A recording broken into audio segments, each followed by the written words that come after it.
नमस्कार मित्रांनो. भारतीय संस्कृतीचा विचार केला तर भारतीय संस्कृती ही जगात उत्कृष्ट संस्कृती मानल्या जाते. पण आत्ताच्या काळात भारतीय संस्कृतीचा फार मोठ्या प्रमाणात लयास जात आहे.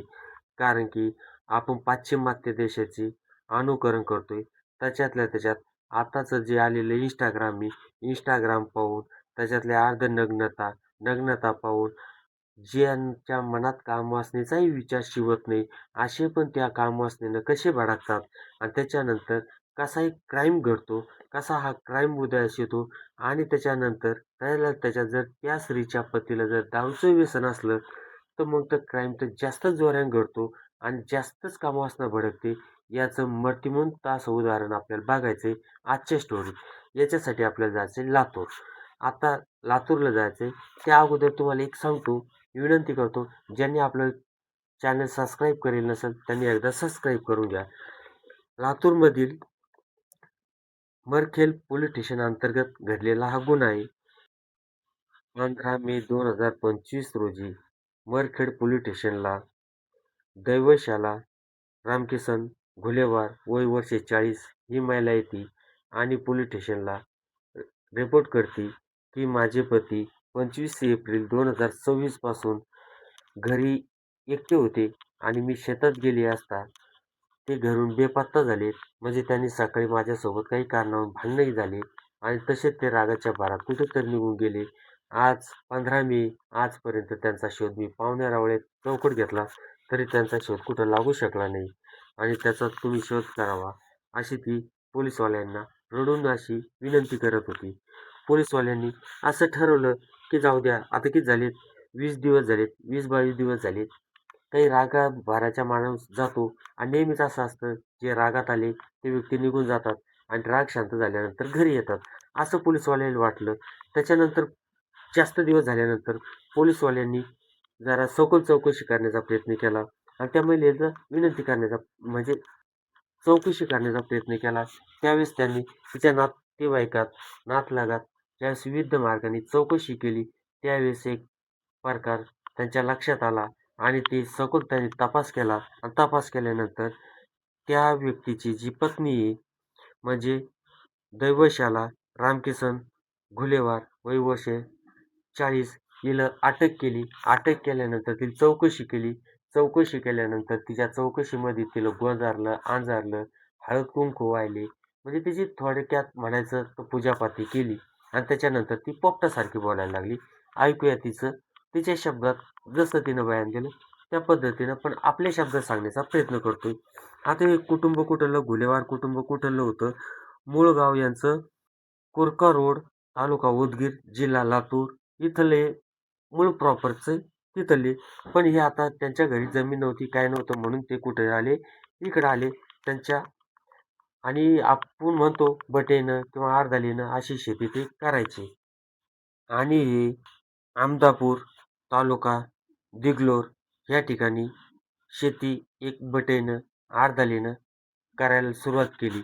आता त्या बटेदाराचं नाव होतं, ज्या शेतीचा मूळ मालक होता, तो सुभाष येतवाल.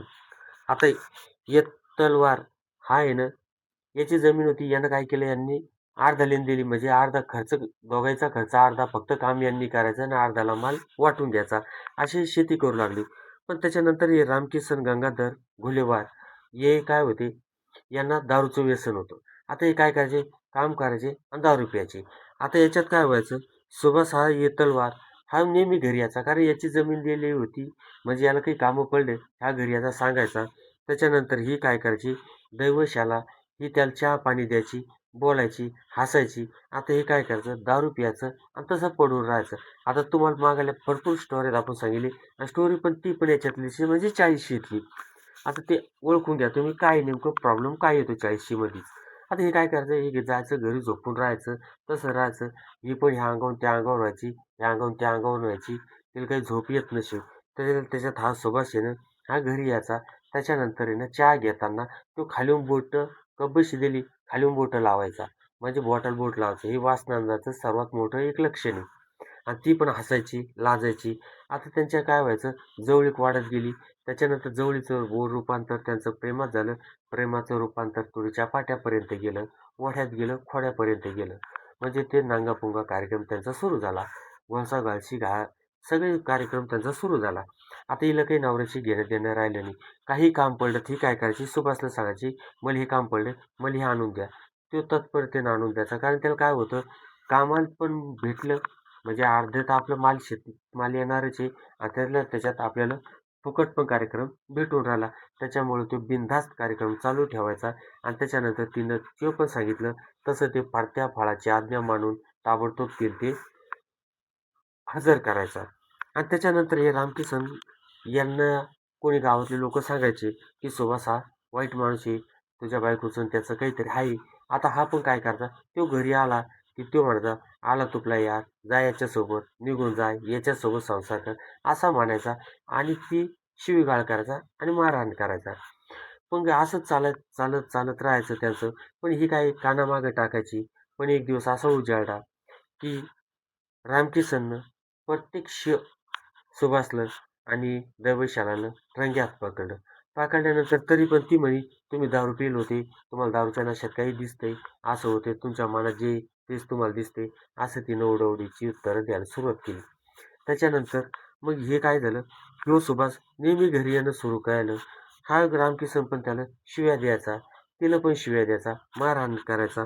पण असा एक दिवस उजाडला मित्रांनो, की रामकिसन हे गावातल्या देशीचे जे विक्रेते असतात, आपल्याकडं पण फाट्या-फुट्यावर, त्याच्यानंतर कुठं एखाद्या गावात एखादा व्यक्ती देशीचे बॉक्स आणतो, म्हणजे दारू आणतो, हातभट्टी असते आणि ते विकत असतात. तसंच त्या गावात होतं. तिथून हा सकाळीच टाकून आला. टाकून आल्यानंतर घरी येऊन बसला आणि त्याच्यानंतर रामकिसन दारू पिऊन बसेल असताना सुभाष त्या घरात एंट्री केली. केल्यानंतर यांच्या दोघा नवरा-बायकोच्या म्हणजे रामकिसन आणि दैवशालामध्ये वाद जुंपले. वाद जुंपल्यानंतर भांडायला लागलं. त्याच्यानंतर खूप भांडण झालं. यांनी मारहाण केली. ती शांत होती. तिनं विचार तिच्या डोक्यात वेगळे सुरू होते आणि तिच्या विचारानं आता एक भयान रूप धारण केलं होतं. त्याच्यानंतर तिने सांगितलं, आज आपल्याला शेतात जायचे, वावरात जायचे. आता याचं जे सोबतचं शेत होतं, गोजेगाव शिवारात होतं. आता तिथं गेली. गेल्यानंतर एका जेवण केलं, काम केलं आणि जेवणासाठी बसली. त्याच्यानंतर तिचा नवरा रामकिसन आणि त्या वैशाला यांनी जेवण केलं.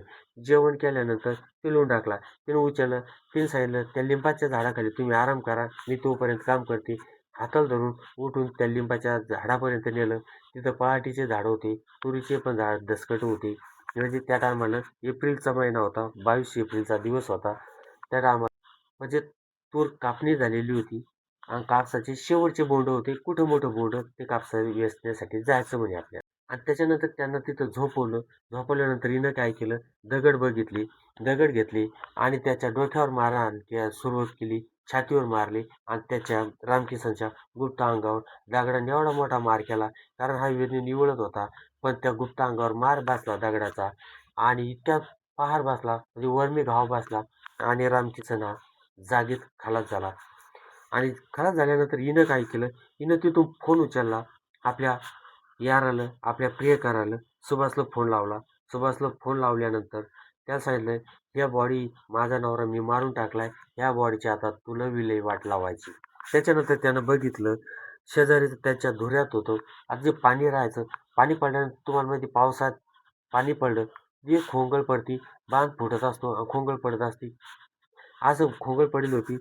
ते धुऱ्यात त्याने त्याची बॉडी उचलली, तिथं टाकली आणि माती, दगड, काट्या-कुट्या टाकून पुन्हा ते गड्डा समान केला. गड्डा समान केल्यानंतर घरी निघून आली.